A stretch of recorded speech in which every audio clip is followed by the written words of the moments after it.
Under Sudan's blazing sun, among Mero's pyramids and Napata's temples, a dark curse spreads fear. Kings ruled with power and faith, queens defied empires, and a deadly legend haunts their tombs for 2,000 years. Travelers tell of archaeologists falling ill after opening royal chambers, explorers vanishing after disturbing sacred graves, accidents following anyone carrying relics from Nubian cemeteries. The curse of the Black Pharaohs. History mixed with terror and mystery. Is it real? Did Kushite kings leave a warning for those disturbing their eternal rest? Or is it only legend, born from accidents, rumors, and human fear of the unknown? Tonight we cross Sudan's desert, through decaying pyramids and silent temples, to uncover the truth behind the curse of the Black Pharaohs.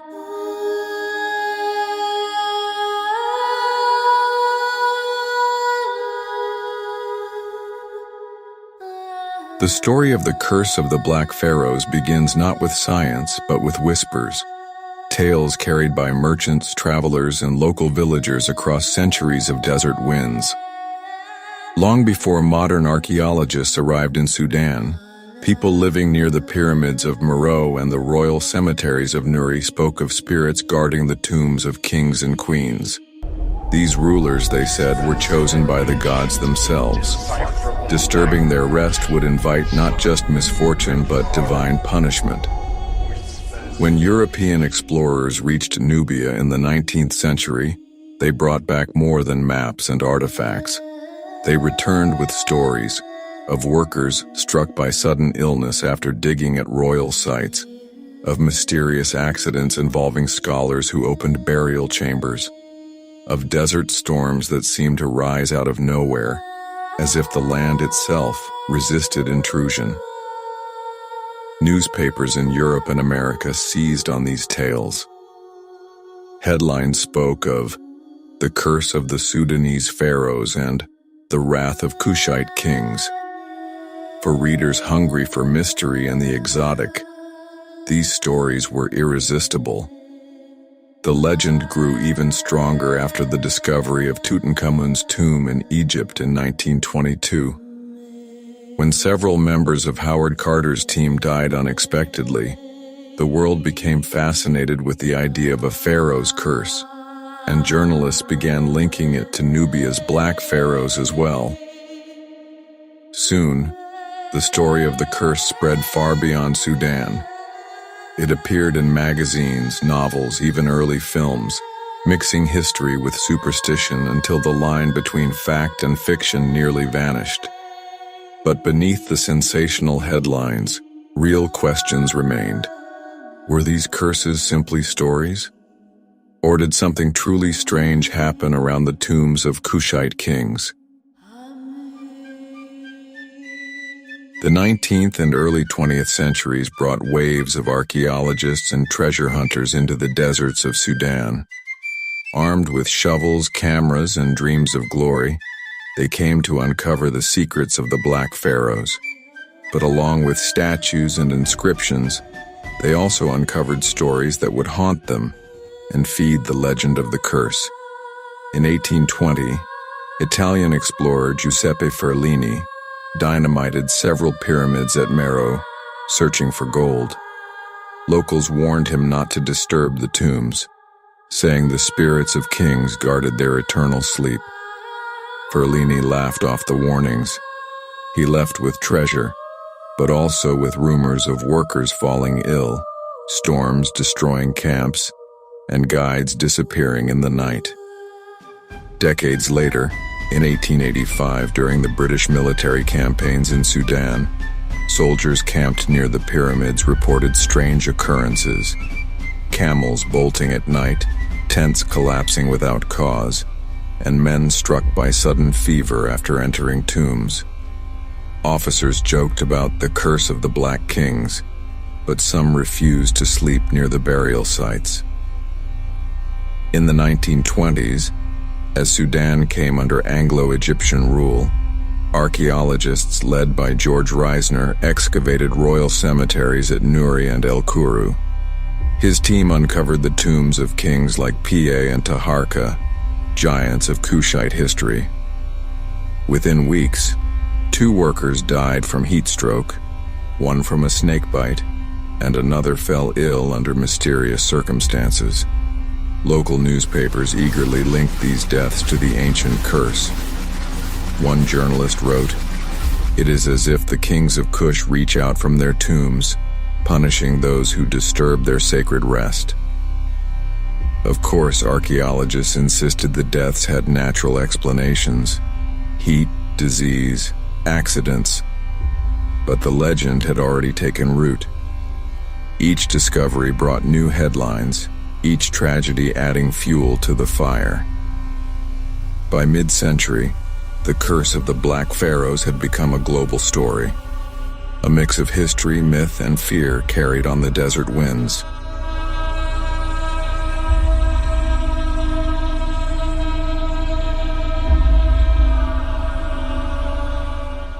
Beyond the myths and headlines, the ruins of Nubia tell a story carved in stone, a story of kings, queens, gods, and rituals that shaped the kingdom of Kush for nearly 1,000 years.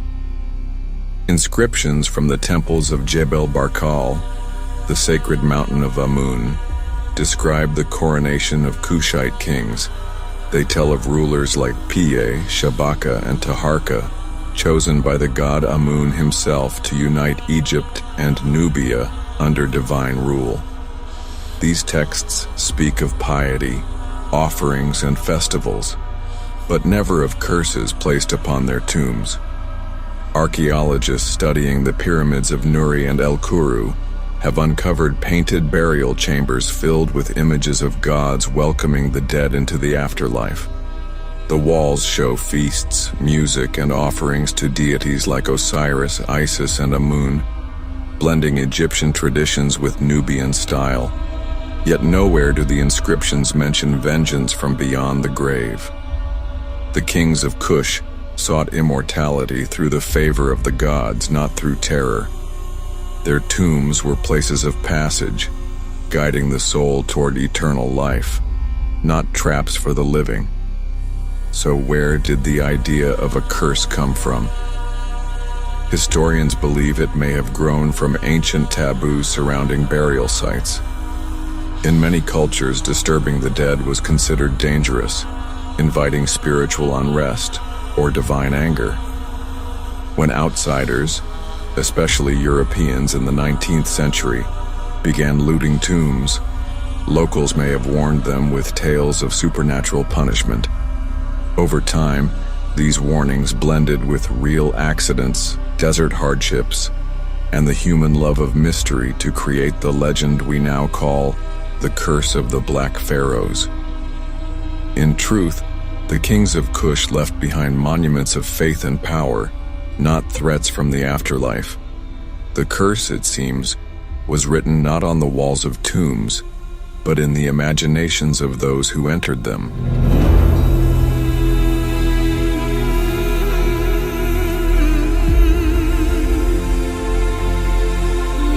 In the kingdom of Kush, religion shaped every aspect of life and death. The Kushite kings saw themselves not only as rulers, but as divine intermediaries between the gods and their people. At the heart of their faith stood Amun, the great god of Thebes, whose cult stretched from Egypt deep into Nubia. Temples at Jebel Barkal, carved into cliffs and rising beneath the sacred mountain, became centers of both political power and spiritual authority. But the afterlife held special significance. Like the Egyptians, the Kushites believed death was not an end but a passage, a journey through trials, judgments, and transformations leading to an eternal paradise. Royal burials reflected this belief in every detail. Pyramids at Nuri, El Kuru, and later Meroe housed kings and queens with treasures, offerings, and texts to guide their souls. Walls bore paintings of divine boats sailing toward the sun god, of Osiris welcoming the dead into the afterlife, of ancestors gathered to greet the departed king. Priests performed rituals of purification before sealing tombs. Offerings of food, wine, and incense were left for the gods and the spirit of the deceased. Some tombs contained books of the afterlife written in hieroglyphs and Meroitic script, prayers meant to protect the soul against dangers on its cosmic journey. To the Kushites, disturbing a tomb was not merely theft, it was a violation of cosmic order, a sin against both gods and kings. This belief may have seeded the idea of curses, not as deliberate magic, but as warnings rooted in deep spiritual fear, that those who defy sacred spaces risk divine wrath. Even so, no text from Kush calls down plagues or death on intruders. The fear came later, from storytellers, explorers, and journalists who turned reverence into legend.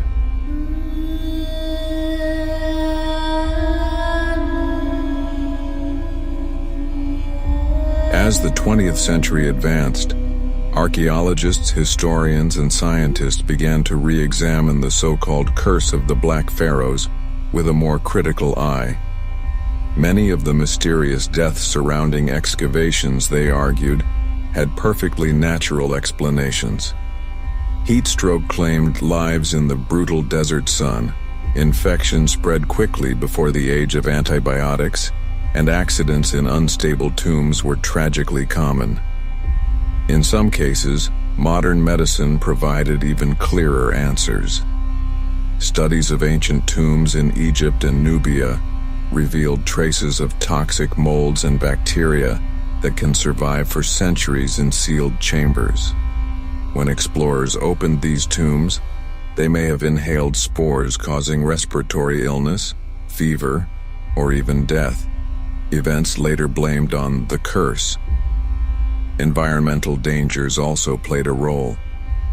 Hidden shafts, collapsing walls, venomous snakes and scorpions made excavation hazardous. The desert itself was often deadlier than any supernatural power. Historians also noted the influence of media sensationalism.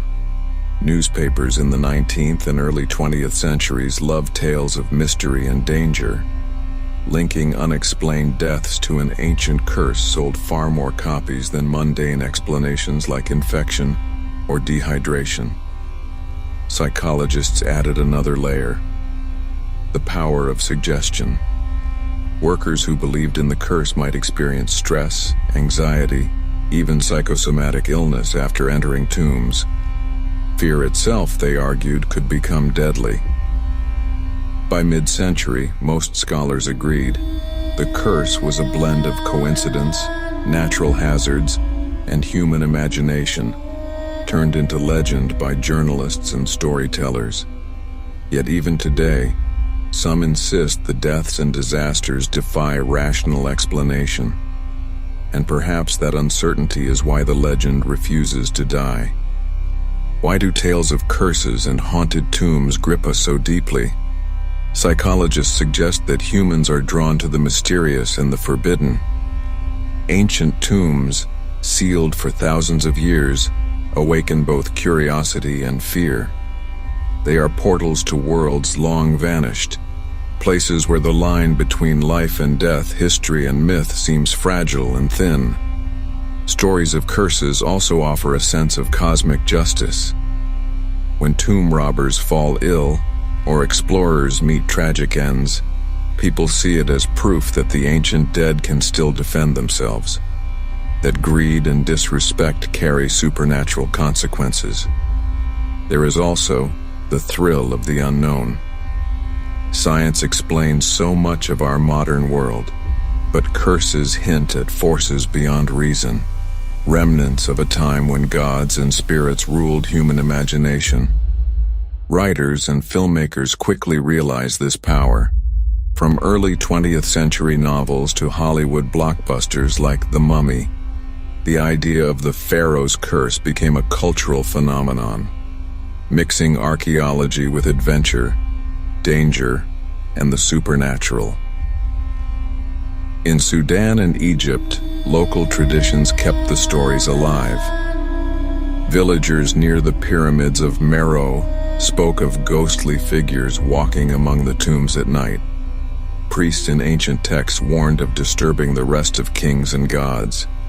Each tale added another layer to the legend. Anthropologists note that such myths help societies protect sacred spaces. By surrounding tombs with fear and mystery, communities ensured that the resting places of ancestors and rulers remained undisturbed for generations. So the curse endures, not because of proof, but because it speaks to something deep in the human heart. Our respect for the dead, our fear of the unknown, and our love for stories where history and mystery intertwine. As the sun sets over the pyramids of Meroe and the sacred mountain of Jabal Barkal, the desert grows silent once more. The wind moves through broken temples, across sand-covered tombs, carrying with it 3,000 years of memory. We have followed the trail from ancient inscriptions to modern excavations, from whispered legends to scientific explanations. And what have we found? The curse of the Black Pharaohs lives on, not in the tombs themselves, but in the stories we tell. History shows us kings who built temples, united kingdoms, and dreamed of eternity. Archaeology reveals their art, their rituals, their lives carved in stone. Science explains the deaths and disasters once blamed on supernatural forces, yet the legend endures. Because perhaps the real curse is not death or disaster, but the power of memory. The kings of Kush wanted to be remembered forever, their names spoken long after their bodies turned to dust. And so they are.